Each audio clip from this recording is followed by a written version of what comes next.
Om Shruti Smriti Purananam Alayam Karunalayam Namami Bhagavat Padam Shankaram Loka Shankaram. I salute Bhagavan Shankaracharya, the abode of compassion, who is the repository of the Shrutis and Smritis and Puranas, and who is also the world's benefactor. Today happens to be Shankaracharya's birthday. And Atmabodha, this text, is written by him. A few words before we go into the text. Sunday we are going to discuss his life and work, titled The Boy Who Shook the World. And it's not that the world has stopped shaking after that. It's still shaking. What world? The world of thought. He changed or showed us the way how to think philosophically, of course. And this morning I was watching a clip from that old movie. If you haven't seen it, you should see it. There are subtitles in English. It's in Sanskrit. Shankaracharya. So his father was Shivaguru, his mother was Aryamba. And for many years, they were childless. And they prayed to Shiva, who was there, for the temple nearby. And Shiva had granted them the boon of a son. But a short-lived. Tradition says, do you want a long-lived son or a short-lived son? A short-lived who is brilliant. And the father chose short-lived, whatever, you want a brilliant son. And he said 16 years. He is going to live only for 16 years. Then after the completion of his 60 years, the gods were also happy. They gave him an extension, another 16 years. But as we will be discussing, he broke all the parameters of what a human child is and can be. It's an amazing. By the time he was a child, when other children were playing about in the dirt, he had mastered the Vedas. And mastered the Vedas and also their ancillary studies related to the. Yeah, at 4 or 5, when people go to kindergarten, he had mastered the Vedas. His intelligence was, they say, was shockingly profound. And he had not only mastered the Vedas, as we started in this, the commencement of this talk, we quote a verse. The Shrutis, the Vedas, Smritis, the secondary scriptures and the mythological, and all the rituals and everything. So he wanted to renounce the world at the age of 8. Imagine. His mother wasn't willing, but he prevailed upon her and he left. And he walked from Kaladi in Kerala, he was born there, to Omkareshwar. That's about more than 1,000 miles. A young boy. And there in search of his guru. And his guru was waiting for him. The guru was in samadhi and was waiting. He knew that a disciple will come. And he did come. And the guru taught him and poured into him his realizations and found him the very competent, you can say, student of the Vedas, and taught him the essence of the Vedas that became Vedanta. And from there on, he came to Benares, and from there he defeated it was the center of learning, and then he went to all the four corners of India, walking. I mean, now we know it's walking. We don't know. And wherever he went, he debated with scholars and with adherents of other religions also, like Buddhism and Jainism. It was because of him that Buddhism and Jainism crumbled. And forever it was, the philosophy was discarded as being insufficient. So there was a huge revival in these studies of Vedas, and not only according to not the old ideas of Vedas, he gave a new interpretation. Imagine the influence. And he was born, scholars put it at 788 AD, that is CE, but some say it's 750. So he lived there in the 18th century, and his influence is still there. Even today, when we read his commentaries, you've got to be so focused. It's so very subtle. And slowly he's being discovered by people everywhere. So much for Shankaracharya. On Sunday, we will take his life in extension. The 13th verse. Now we are talking about the three upadhis, the physical, the subtle, and now the third is the causal. The physical, as we have seen, it's a body, the physical body. And the subtle is made up of 19 components. The 5 pranas, the 10 sense organs and motor organs, mind, intellect, ego, and memory. So it makes 19.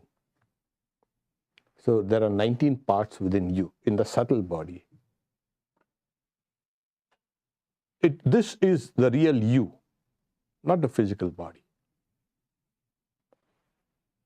And then still deeper, there is the core. And what does the limiting adjunct upadhi do? It hides one from the reality. That's what it does. It limits things. We've discussed this upadhi. Those who have been following this on a regular basis will find it. And those who have the book will see that Swami Nikhilananda, the translator, has done a wonderful work in describing what's there. So the 13th verse is avidya, or nescience, indescribable and beginningless, is called the cause, which is an upadhi, limiting adjunct, superimposed on the Atman. Know for certain that Atman is other than the 3 upadhis. Now we've spoken about this upadhis, and I was trying to formulate how do we explain it in terms of an experience? Okay, intellectually, something that hides. And I was trying to formulate how this thing can be explained. It's difficult. But I got a clue from the book itself. So, just for instance, when we know a thing, anything, there are other factors also involved, like the attributes of a thing, its location, it's within particular time, etc. So how do you understand, okay, what's an eclipse? The eclipse, yeah, we can understand. Oh, you can understand it because of the things called the sun and the moon and the shadow. You cannot just understand, hey, there's an eclipse. What does it mean, eclipse? Then you know there are other things. You can never know a thing by itself. And that's what Immanuel Kant, he said. The thing in itself, you can never know. And in his critique of reason, he showed that we are always working or perceiving things through some set structures within the senses and the mind. So you will never know the world and anything as it is.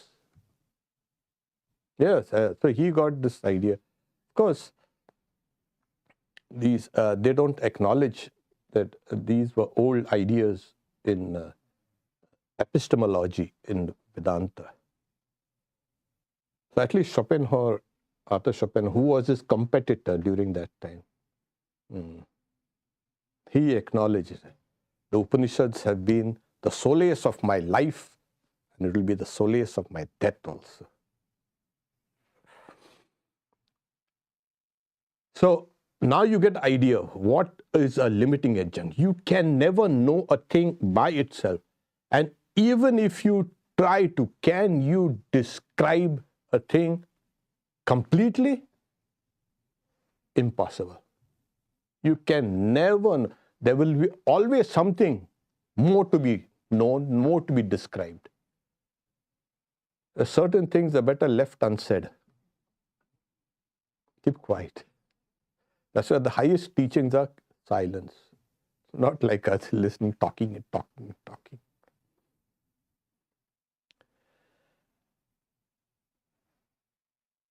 So, the Upanishad itself gives us a hint.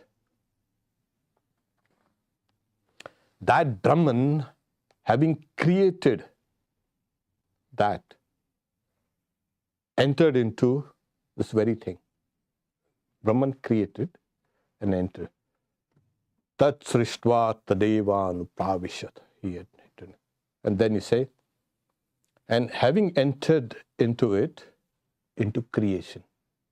Now see how this Upanishad, Taittiriya Upanishad describes things. Having entered there, it became the formed and the formless, the defined and the undefined, the sustaining and the non-sustaining, the sentient and the insentient, the true and the false. So you say you can never know happiness because there is sadness, you know what's happiness. It's like, what is heat? Heat, there's no description like in physics, there's no description of a heat as a heat. It's an absence of, you can say, cold. Or what is cold? It's the absence of heat. Yeah. What is cold? The absence of heat. And heat will dissipate and that becomes cold.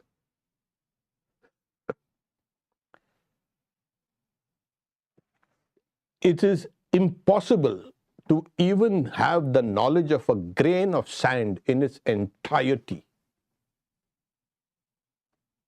Impossible. Grain of sand, whether it's the molecule, whether it's the atom, whether it's the quark, whether it's you, me, and book, everything, every knowledge is limited. Why? Because there's something called truth and untruth, the defined and the undefined, the formed and the formless, the sustaining and the non-sustaining, the sentient and the insentient. They all club together. So one limits the other. You take a good idea and push it to its limit, it becomes nonsense. Suppose you take a bad idea, sometimes it turns out to be good. I don't know what happens.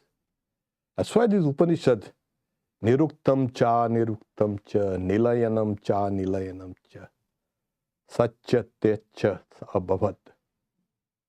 Beautiful thing. How this whole thing has, because what happens is, we think, God created. Yes, it speaks about creation in the sense of through Maya, but God entered into it.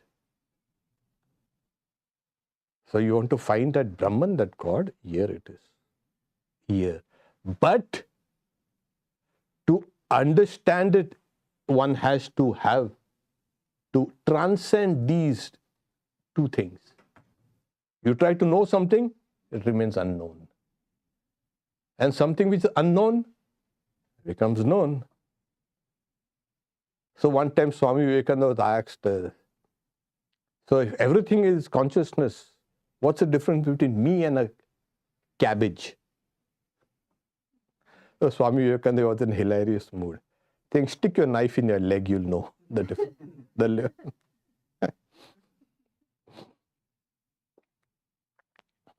So the sentience has become insentient, sentience has become insentient, it's constantly flowing. The defined becomes undefined, the undefined becomes defined. So this is what is called upadhi, limiting adjunct. Okay?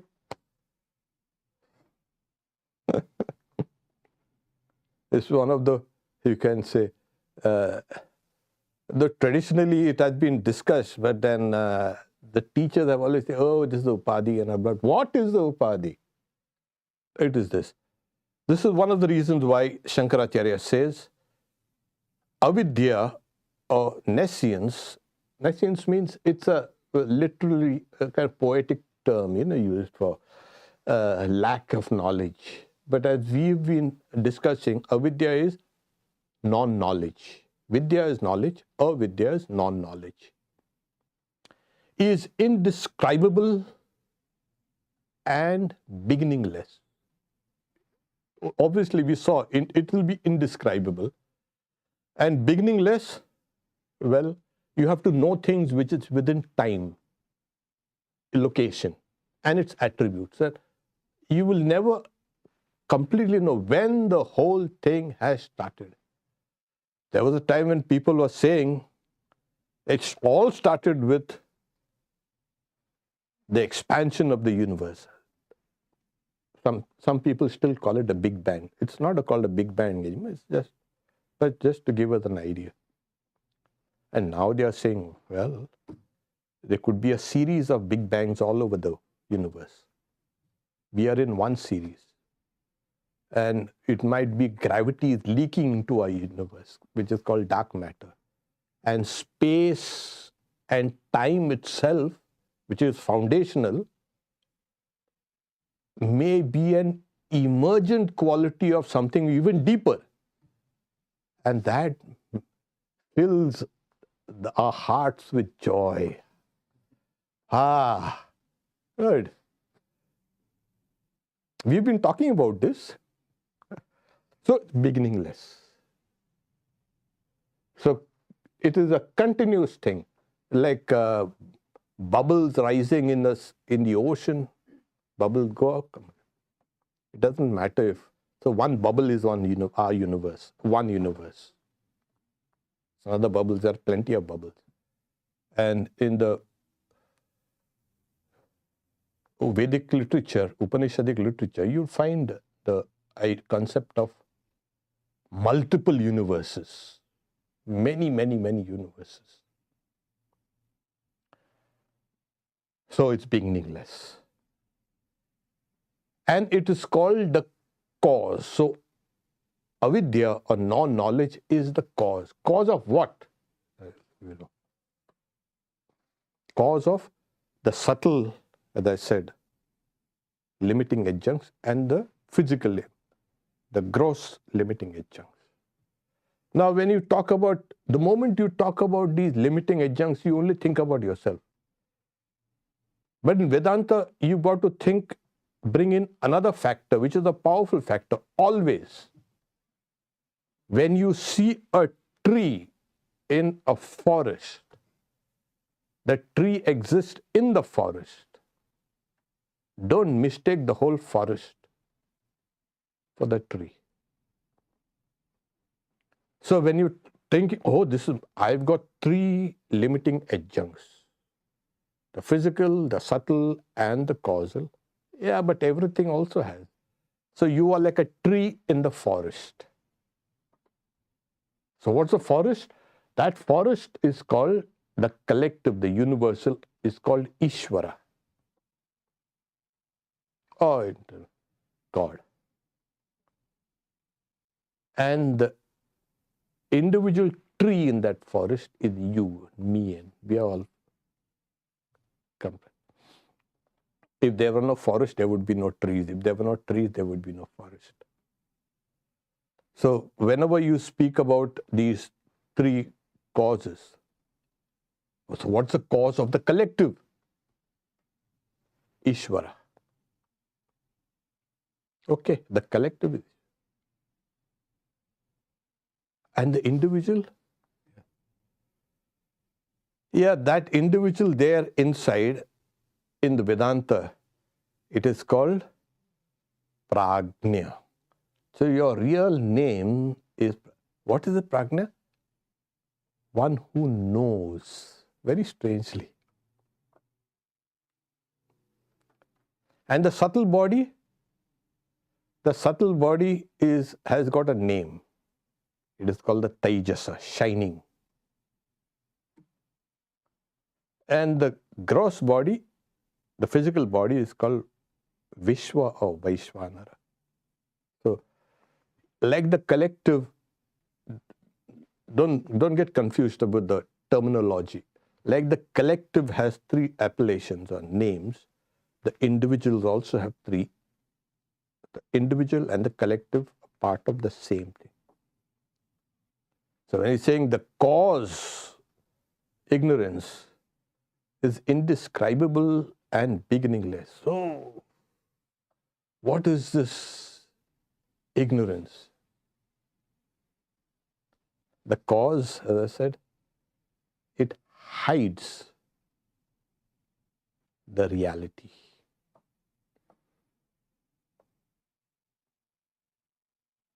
So where is this? Where is exactly is this? It is there within you.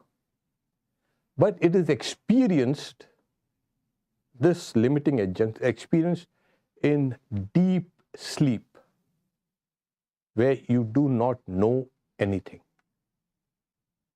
And the idea, I slept happily, I did not know anything.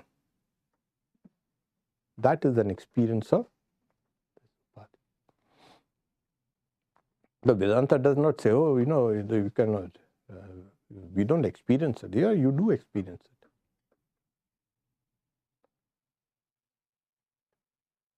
And he said, it is superimposed on the Atman. Now, this is something, again, in Vedanta, it's one of the foundational concepts, the doctrine of superimposition. This was by Shankaracharya's great doctrine of superimposition, which he begins his commentary on the Brahma Sutras, which is a logical interpretation of the scriptures. So in the introduction, he speaks about this superimposition. It's called Adhyasa. So it is super. Now, what is the superimposition? Oh my God! Again, I was thinking again how to explain this superimposition. It is more like, I'll tell you, a powerful distraction. You're meditating, and you're meditating on God. And then what happens? You're distracted. And then that thought leads you away. You're thinking of one particular thing and your mind strays. So a powerful distraction is nothing but superimposition. And that's why the Vedanta and Yoga and all say the concentration of the mind on the Atman is important. Okay. When the concentration of the Atman is not there, then it goes away. So it's a calamity, that is what. And what happens when we are distracted? We lose ourselves. So we know our own identity. Do we? I don't know.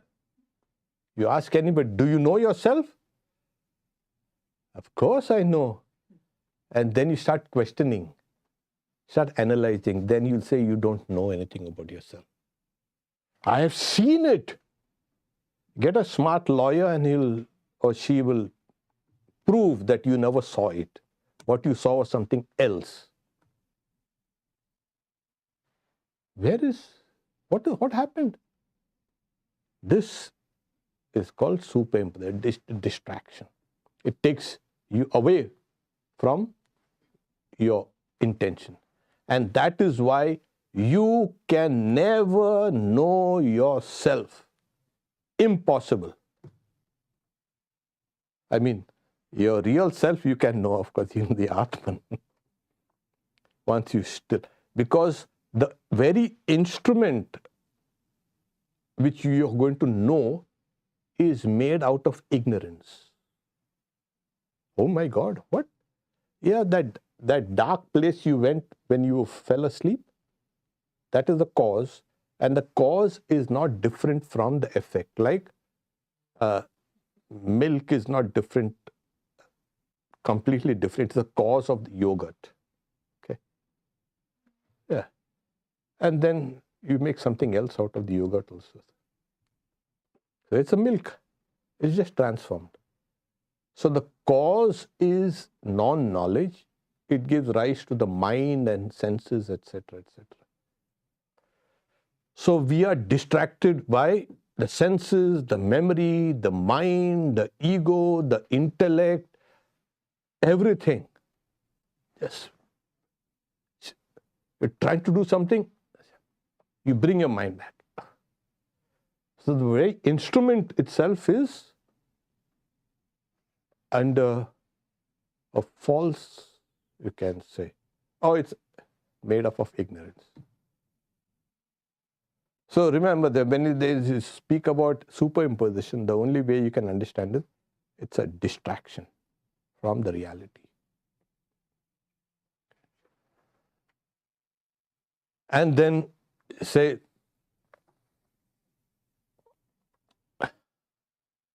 these notes are there. The last one, the detached and independent nature of the Atman has been described. So, in a way,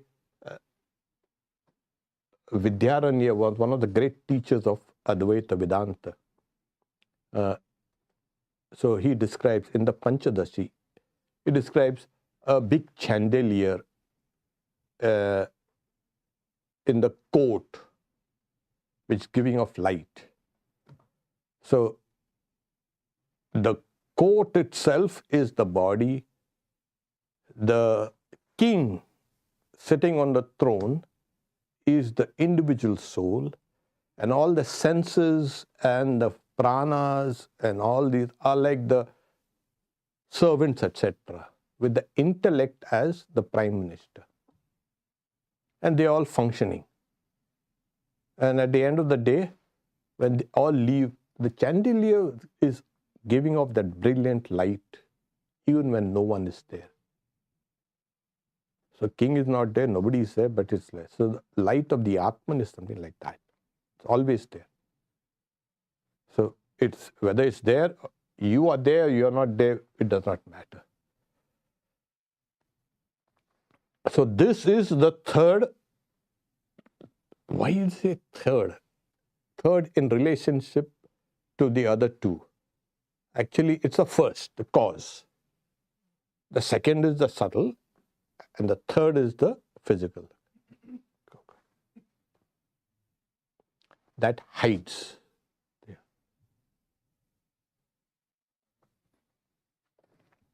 Now take the 14th one.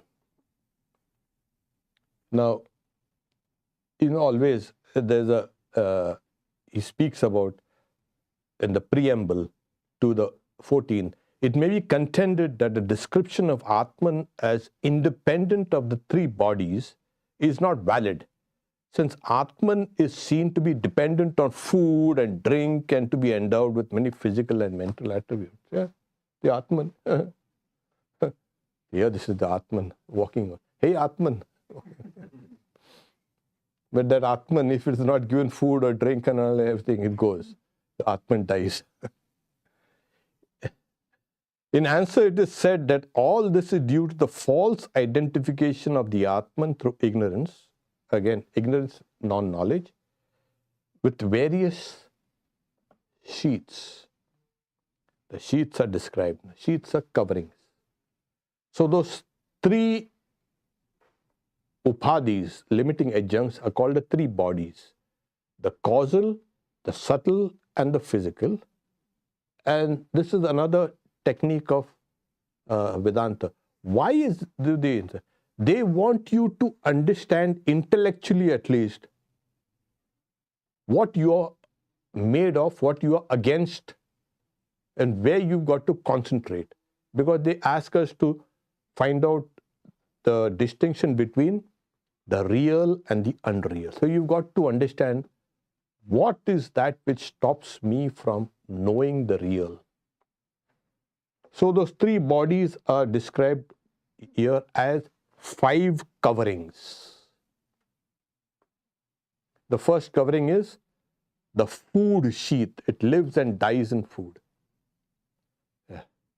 People say, if you give a person food every day, and that person will become dependent, he'll become like a vegetable. No. Yeah. So even if you have a great body, beautiful body, it's useless without life. Imagine, I have a body, but I have no life. They're useless. So life is important. So that's a second sheath, they say. Pranamaya. Annamaya, food, prana, life. Now, you have a body and you have life, okay? Now, imagine if there's no mind in it. What's the use of all this thing?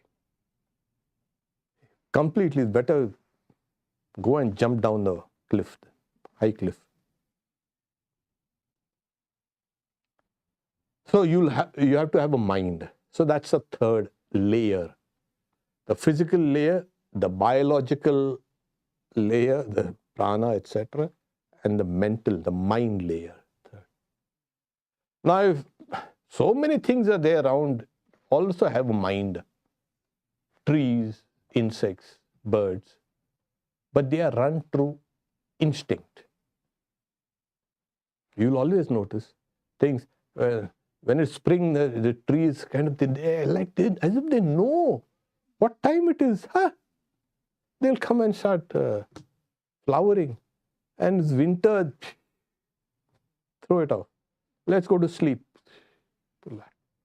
Save energy, save energy. But in the human being, there is something called the intelligence. It knows. So the mind, the conscious mind, is what is speaking about. So there's a deeper layer in the mind, which is called intelligence, the conscious layer.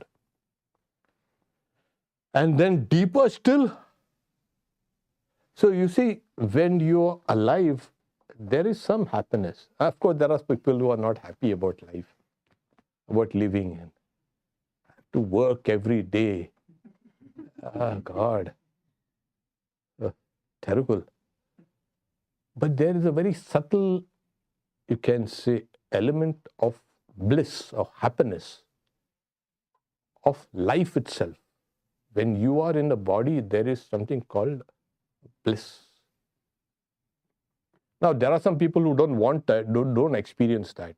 But we're not talking about exceptions. We're talking about life itself is kind of blissful.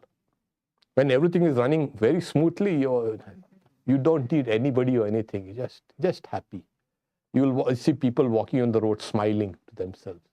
If they don't have any kind of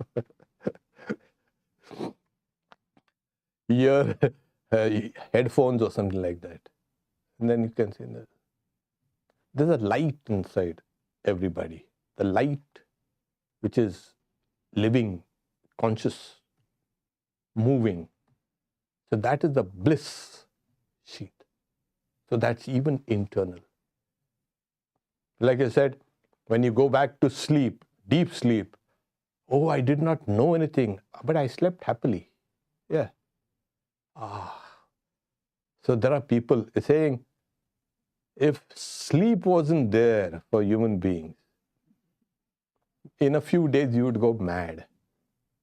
So we know why now it's important to get, and we get in touch there. Quiet. It refreshes your body and mind. Nowadays they say it takes away all your toxins and cleans all your toxins and etc. etc. So sleep is very important. That thing is very important. That touch of that bliss, that joy is important. So that is the fifth, the deepest. Because though you don't have the intelligence to know things, yet you experience it after you wake up, of course. You can do lucid dreaming, but you cannot do lucid deep sleep. Yeah. So it's an experience. So we all experience it, and then we wake up, I slept happily. But now I have to go to work. Another drudgery, another day. Then you start with all the mind and senses and etc. So the three bodies function in these 5 layers. So they are called the 5 coverings of the reality. So here it is, 14. On account of union with the 5 sheaths, the pure Atman appears to be like them, obviously. Just as the case with the crystal, which appears to be endowed with such colors as blue or red when in contact with a blue or red cloth. The crystal or mirror. You take something near it. They give an example of a cloth. Generally, the scriptures give the example of a flower or something like that. You take a flower near a mirror, and the mirror starts thinking, oh, I'm blue. The mirror is not blue at all. But now it's thinking it's blue. So here you say, with blue or red. Say, I'm red now. I'm blue. Who told you that? So it is, the word used is tat tanmaya. It is like being one. So he has translated an account of union. I'll read the Sanskrit. Panchakoshadi yogena, by the 5 sheaths, by the union, by the joining of 5 sheaths, etc. Tat tat tanmaya ivastita. It becomes established in this. Shuddha Atma Nila Vastradi Yogena Sphatiko Yata. So, like it is superimposed with the ideas of blue and yellow. The mirror thinks I am blue and yellow. It is that's the superimposition. What you are seeing is a cloth which is blue or yellow, but is reflected. So this is one of the best illustration of superimposition. There are two things, different, distinct, but one thinks, the Atman thinks, I am the body, I am hungry, I am thirsty. And the body thinks, I am the Atman. If you hurt, hey, what happened? Why are you killing me? I am the Atman. So, so it's a reverse superimposition. This superimposes itself on this, and this superimposes itself on this, as it were. So people say, hey, where are you? No, I'm the Atman, and this and that. And in studying Vedanta, this is one of the mistakes. In modern people, they do that. They think, once I had gone to Florida and somebody was saying, yeah, aham brahmasmi, I am Brahman. And very proudly he's saying, very forcefully, the old man, brahmasmi. So I said, first, you have to remove that I completely. And you are emphasizing, I am that Brahman. No, that I has to completely go. Then what remains is not Brahman, Atman, nothing, nothing. That's the reality. Even the word Brahman is just a word. But he is very, no, I. No, you cannot have that I there. So on the I, this guy has superimposed, I am that Brahman. I said, oh my God. That's how Vedanta gets corrupted, misinterpreted, misunderstood. Everybody goes, I am Brahman, I am Brahman. God, wait, don't do that. Brahman is beyond this I and mine, etc., this business. So, but then, in this information age, everything is information, you see. But like Yuval Noah Harari, he says, information is not truth. So you've got to be careful. Lot of information. So every Tom, Dick and Harry wants to understand and teach Vedanta, basing it on the person's identity. You should tell that person, first you remove that and then try to understand Vedanta.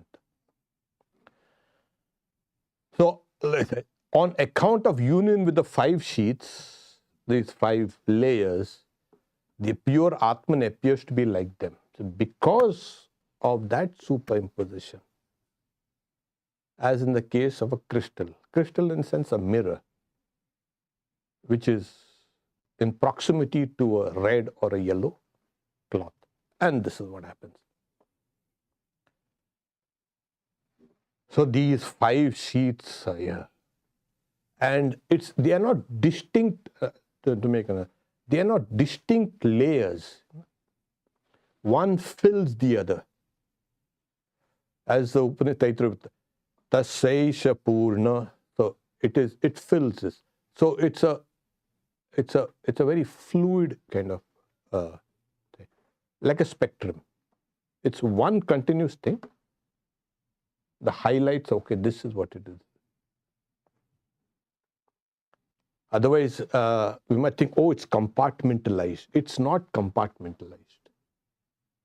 It's one reality seen.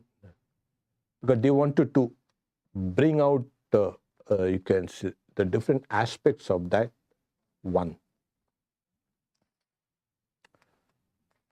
Okay, I think we'll stop here. We had